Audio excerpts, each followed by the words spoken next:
Boa tarde, Luiz, tudo certo, meu anjo? Então, a prof começou com a revisão de conteúdo do finalzinho da matéria do 7º ano do ano passado, tá? Vou mandar depois o material impresso para você e eu espero que você entenda a explicação. Qualquer coisa, você pega e pergunta para a prof que a prof responde. E aí os exercícios eu também vou mandar para você já impresso, só para você responder no caderno, combinadinho? Então, vamos lá, garoto. Veja só, a gente fez a revisão de sujeito e predicado. Lembra que sujeito é tudo aquilo que a gente fala sobre alguma coisa. Por exemplo, olha aqui, ó. Dona Maria foi ao mercado. Quem foi ao mercado? Dona Maria, certo? Então, o sujeito é Dona Maria. Se a prof disser, minhas canetas são bonitas, o que é bonito? Minhas canetas. Então, minhas canetas seria o sujeito. E o predicado, meu anjo, é tudo aquilo que a gente fala sobre o sujeito. O que você precisa lembrar, que é muito importante, é que todo predicado tem verbo, tá? Então, em todo predicado vai aparecer um verbo. Mas, nem toda oração tem sujeito. Isso é muito importante. Então, nós vamos começar agora a rever o que é o núcleo do sujeito. Lembra que a prof disse no passado que o núcleo é sempre o principal de alguma coisa? Que a prof até falou do núcleo do planeta Terra, né? Então, olha só. Dona Maria foi ao mercado. Quem foi ao mercado? Dona Maria. Mas o núcleo desse sujeito é somente Maria. No núcleo, a gente não coloca nada além do sujeito de verdade. O pobre cachorro machucou a patinha. Quem machucou a patinha? O pobre cachorro, certo? Mas de quem nós estamos falando? Estamos falando do cachorro. Então, o núcleo desse sujeito aqui é cachorro, certo? Agora, olha só. Meu pai é muito forte. Quem é muito forte? Meu pai é o sujeito. Mas o núcleo do sujeito é pai, certo? Agora, nós vamos começar com... Agora que a gente já sabe, já reviu o que é o núcleo do sujeito, fica mais fácil para nós lembrarmos do sujeito simples e do sujeito composto. Lembra da sigla SS para sujeito simples, SC para sujeito composto. Veja aqui, meu anjo. O sujeito simples tem apenas um núcleo. A bola amarela está furada. Quem está furada? A bola amarela. Mas de quem nós estamos falando? Da bola, certo?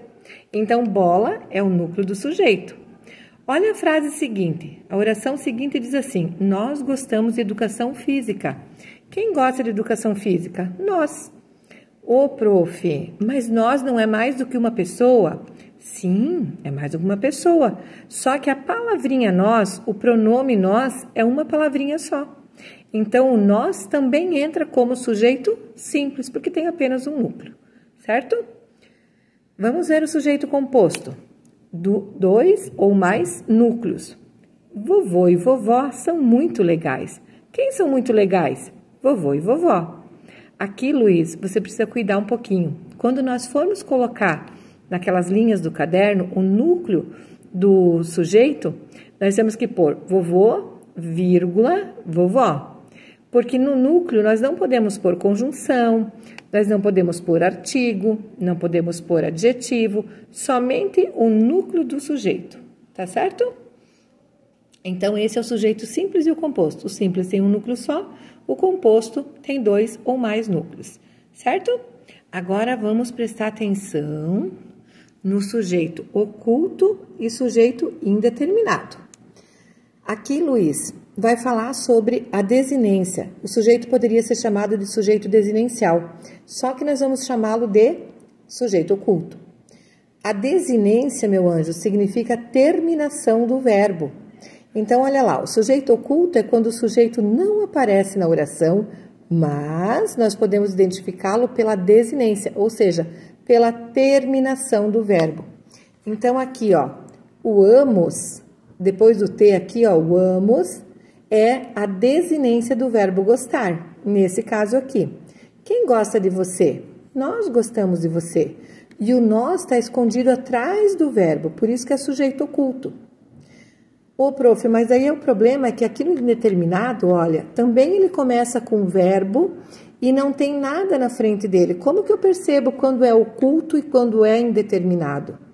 Eu percebo da seguinte forma: no indeterminado, meu anjo, esse verbo aqui, ó, ele vai aparecer somente na terceira pessoa do plural ou, olha aqui, ó, terceira pessoa do plural. Falaram muito sobre a guerra. Quem falou? Eles falaram. Eles é a terceira pessoa do plural. Então, veja bem.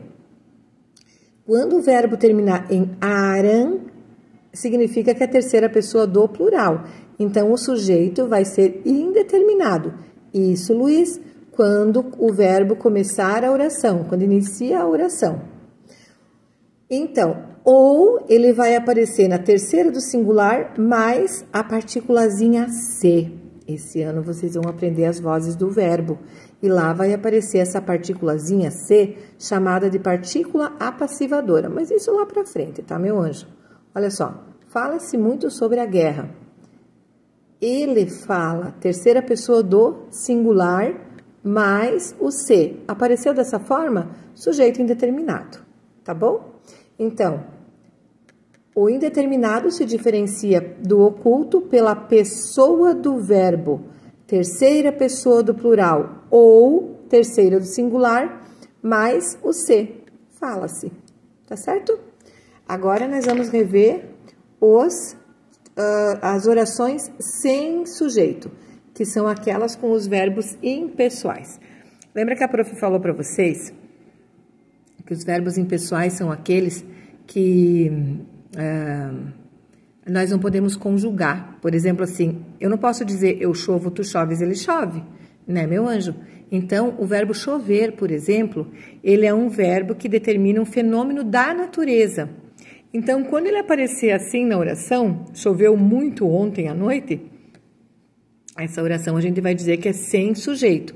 E quando a oração é sem sujeito, toda oração é verbo.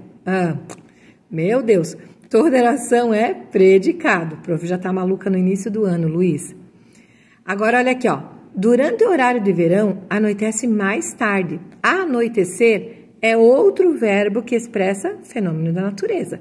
Também aqui toda oração é predicado. Esqueci de te dizer também, Luiz, que tanto aqui no sujeito oculto quanto no indeterminado, como o sujeito não aparece nas orações, toda oração é predicado, tá bom? A mesma coisa que aqui onde nós temos os fenômenos da natureza. Agora veja aqui, meu anjo, nós temos o verbo haver com o significado, com o sentido do verbo existir. Veja, havia uma porção de criança na escola. Se eu puder substituir o havia por existia, a oração fica sem sujeito. Vamos ver? Existia uma porção de crianças na escola. Então, deu para substituir? Deu. Então, essa aqui também é uma oração sem sujeito por causa do verbo haver com sentido de existir. A mesma coisa aqui, ó, meu anjo. Não há razão para se preocupar.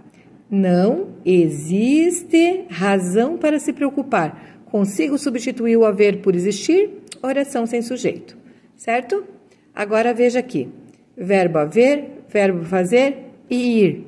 Quando indica um tempo transcorrido. O que é tempo transcorrido mesmo, meu anjo? É o tempo que já passou. Então, veja aqui, ó. Trabalho nesta empresa há 10 anos.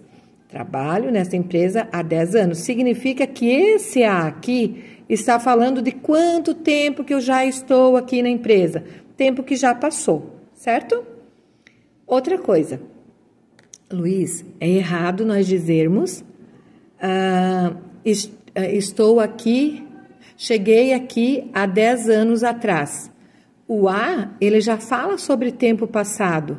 Então, significa que eu não posso falar há 10 anos atrás, porque fica redundante. É como se eu repetisse, tá?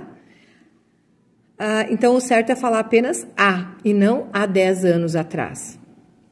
O verbo fazer, meu anjo, quando fala sobre tempo transcorrido, tempo que já passou. Olha só, faz 2 horas que cheguei.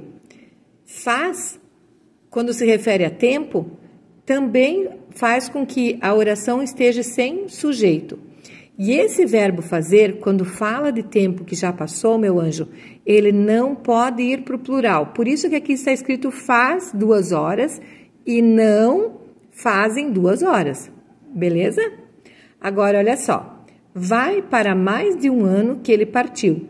Esse vai aqui, ele pertence ao verbo ir. Então, ele também está falando de tempo que já passou. Porque está dizendo aqui, ó, vai para mais de 1 ano que ele partiu. Tempo que já passou, meu anjo. E o último verbo aqui, que deixa a oração sem sujeito, é o verbo ser. O verbo ser quando fala no tempo em geral.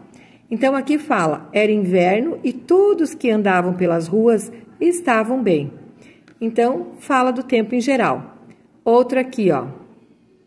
Era bem tarde quando chegamos em casa. Outro exemplo bem facinho desse verbo ser, quando indica tempo em geral, Luiz, é nós falarmos assim, ó, são 2 horas e 30 minutos, tá? Então, o são também se refere ao verbo ser, quando indica tempo no geral. Lembra do verbo ser, né? A prof depois vai olhar ali no caderno se tem, já vou te mandar uma fotinho também, beleza? Vou salvar esse vídeo e logo mando para você.